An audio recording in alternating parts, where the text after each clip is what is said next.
Hi everyone. तो हमारे India में कई सारे ऐसे लोग हैं जिनके द्वारा पोस्ट ऑफिस की जो स्मॉल सेविंग स्कीम है उसमें इन्वेस्टमेंट किया जाता है। लेकिन यदि आप लंबे टाइम के लिए इन्वेस्टमेंट करना चाहते हैं तो वहाँ पे आपके लिए दो स्कीम अवेलेबल है। एक तो है पीपीएफ अकाउंट और दूसरा है सुकन्या समृद्धि योजना। अब इन दोनों अकाउंट में आपको 15 साल तक अमाउंट जो है वो डिपॉजिट करानी पड़ती है और ये अमाउंट आपकी 21 साल तक डिपॉजिट रहती है और 21 साल के बाद आप इस अकाउंट से अपनी अमाउंट जो है उसको विड्रॉल कर सकते हैं। अब जो पीपीएफ और सुकन्या समृद्धि योजना में जो आप अमाउंट डिपॉजिट कराते हैं तो वहाँ पे आपको जो इंटरेस्ट है वो हायर मिलता है। अब यदि आप बैंक में या पोस्ट ऑफिस में कोई अमाउंट डिपॉजिट कराते हैं तो वहाँ पे आपको इंटरेस्ट जो है वो जनरली 3 से 4% के बीच में दिया जाता है। लेकिन यदि आप पीपीएफ या सुकन्या समृद्धि योजना में इन्वेस्टमेंट करते हैं तो वहाँ पे इंटरेस्ट की जो रेट है वो जनरली 7 से 8% के बीच में होती है। और करंटली जो सुकन्या समृद्धि योजना के इंटरेस्ट की रेट है वो है 8.2%। और साथ ही इस योजना में आपको ट्रिपल ई का बेनिफिट भी मिल जाता है, यानी कि अगर कोई आप अमाउंट डिपॉजिट कराते हैं तो वो तो आपकी एग्जेम्प्ट है, साथ ही उस पर आपको जो इंटरेस्ट इनकम मिलती है वो भी आपकी एग्जेम्प्ट है और साथ ही मैच्योरिटी पे जो आपको अमाउंट मिलती है वो भी आपकी एग्जेम्प्ट होती है। इसलिए इस स्कीम जो है उसको काफ़ी लोग पसंद करते हैं। अब इस स्कीम जो है उसके काफ़ी सारे टैक्स बेनिफिट है, इसलिए काफ़ी लोग क्या करने लगे कि इस स्कीम जो है उसका मिसयूज़ करने लगे। इसलिए रिसेंटली गवर्नमेंट जो है उसके द्वारा आपके पीपीएफ और सुकन्या समृद्धि योजना के जो रूल्स है उसमें कुछ चेंजेस जो है वो किए गए हैं और ये चेंजेस जो है आपके 1 अक्टूबर 2024 से एप्लीकेबल होने वाले हैं। और इन चेंजेस के चलते अब आपका अकाउंट जो है वो क्लोज हो सकता है और यदि आपके अकाउंट में कोई पैसा डिपॉजिट है तो उस पर मिलेगा अब आपको 0 रेट से इंटरेस्ट। तो hi everyone, this is C Deepika Jain here and welcome back to my YouTube channel. तो आज की इस वीडियो में हम यही डिस्कस करने वाले हैं कि गवर्नमेंट के द्वारा ये चेंजेस जो है वो क्यों किए गए हैं। फर्स्ट चेंजेस जो है वो माइनर के अकाउंट में किया गया है, यानी कि अब एक परिवार जो है उसमें एक ही माइनर चाइल्ड का जो अकाउंट है वो पीपीएफ में ओपन कराया जा सकता है। तो पहले क्या होता था कि मान लो अगर किसी परिवार में 2 माइनर चाइल्ड है तो दोनों का अकाउंट जो है वो ओपन करा दिया जाता था। एक का पोस्ट ऑफिस में करा दिया जाता था और एक का बैंक में करा दिया जाता था, जिससे कि गवर्नमेंट को पता नहीं चलता था। अब आपके ये नया रूल्स जो है वो गवर्नमेंट ने निकाल दिया है कि 1 अक्टूबर 2024 से एक ही माइनर चाइल्ड का अकाउंट जो है वो ओपन किया जाएगा और टोटल लिमिट जो है वो 1,50,000 रुपये की देखी जाएगी। यानी कि उसके पेरेंट्स का और माइनर चाइल्ड दोनों का मिला के अगर पीपीएफ में अकाउंट है तो 1,50,000 रुपये की लिमिट जो है वो कंसिडर की जाएगी। तो अब जब तक आपका माइनर चाइल्ड जो है वो 18 साल का ना हो जाए तब तक उसको सेविंग बैंक का इंटरेस्ट जो है वो प्रोवाइड किया जाएगा और जैसे ही माइनर की एज 18 साल की हो जाती है तो फिर उस केस में उसका अकाउंट जो है वो पीपीएफ में कन्वर्ट हो जाएगा और फिर उसके द्वारा जो अमाउंट डिपॉजिट की गई है उस अमाउंट जो है उस पर पीपीएफ का ब्याज जो है वो प्रोवाइड किया जाएगा।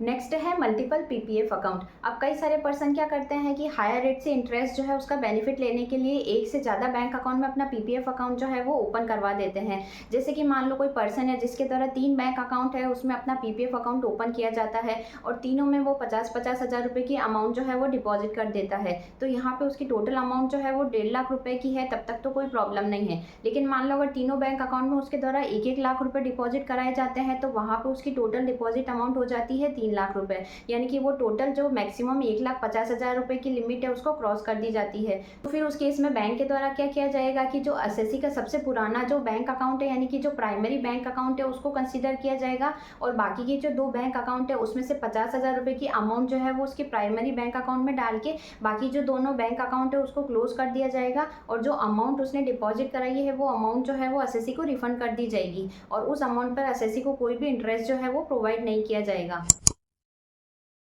नेक्स्ट चेंजेस जो है वो एनआरआई में किया गया है। तो मान लो अगर कोई पर्सन है जिसके द्वारा पीपीएफ में कोई अकाउंट है जो कि ओपन कराया जाता है, उस टाइम वो एनआरआई नहीं होता है, लेकिन कुछ टाइम बाद मान लो उसका स्टेटस जो है वो एनआरआई हो जाता है, तो उस केस में उसकी ड्यूटी होती है कि उसको बैंक को इंटीमेट करना होता है कि अब वो एनआरआई हो गया है और उसका अकाउंट जो है वो क्लोज कर दिया जाए। लेकिन मान लो अगर कोई पर्सन है जिसके द्वारा बैंक को इंटीमेट नहीं किया जाता है तो अब एनआरआई के द्वारा जो भी पीपीएफ अकाउंट में अमाउंट डिपॉजिट कराई जाती है तो 1 अक्टूबर 2024 के बाद उसको 0% से इंटरेस्ट जो है वो प्रोवाइड किया जाएगा और उसके अकाउंट में जो भी अमाउंट डिपॉजिट है तो 30 सितंबर 2024 तक उसको सेविंग बैंक का इंटरेस्ट जो है वो प्रोवाइड किया जाएगा। तो अब गवर्नमेंट के द्वारा ये चेंजेस इसलिए किया गया है क्योंकि कई सारे पर्सन क्या करते थे कि एनआरआई में कन्वर्ट होने के बाद बैंक को इंटीमेशन नहीं देते थे और वो अपनी अमाउंट जो है वो बैंक में ही डिपॉजिट रखते थे और उससे पैसा जो है वो अर्न करते थे। इसलिए गवर्नमेंट के द्वारा ये चेंजेस जो है वो किए गए।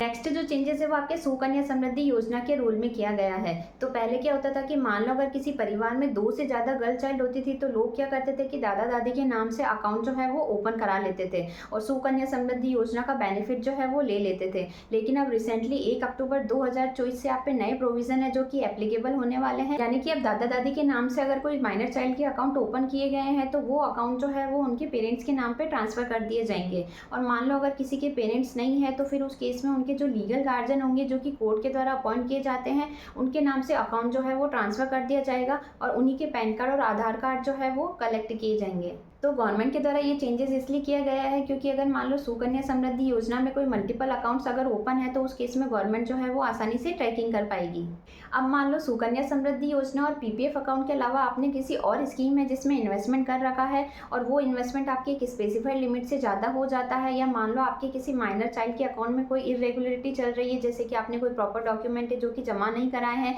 तो उस केस में आपके डॉक्यूमेंट्स है जो कि आपसे मंगवाए जाएंगे और यदि गवर्नमेंट को लगता है कि आपका अकाउंट जो है वो सही नहीं है तो उस केस में आपका अकाउंट जो है वो क्लोज कर दिया जाएगा और उस पर सेविंग बैंक का इंटरेस्ट जो है वो आपको दिया जाएगा।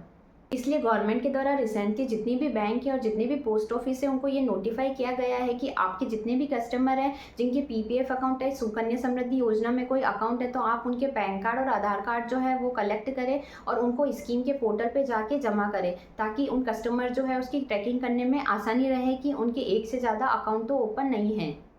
तो ये मेजर चेंजेस है जो कि गवर्नमेंट के द्वारा सुकन्या समृद्धि योजना और पीपीएफ अकाउंट में किए गए हैं जो कि आपके ऊपर 1 अक्टूबर 2024 से एप्लीकेबल होने वाले हैं। तो यदि आपके भी कोई पीपीएफ में या सुकन्या समृद्धि योजना में कोई अकाउंट है तो आप इन चेंजेस का जरूर ध्यान रखें। तो आई होप आज की जो ये वीडियो है वो आपके लिए काफ़ी यूजफुल रही होगी। वीडियो से अगर कुछ सीखने को मिला हो या किसी तरह की हेल्प मिली हो तो चैनल को लाइक शेयर एंड सब्सक्राइब करना ना भूलें। मिलते हैं ऐसी किसी नेक्स्ट यूजफुल वीडियो के साथ, तब तक के लिए बाय बाय।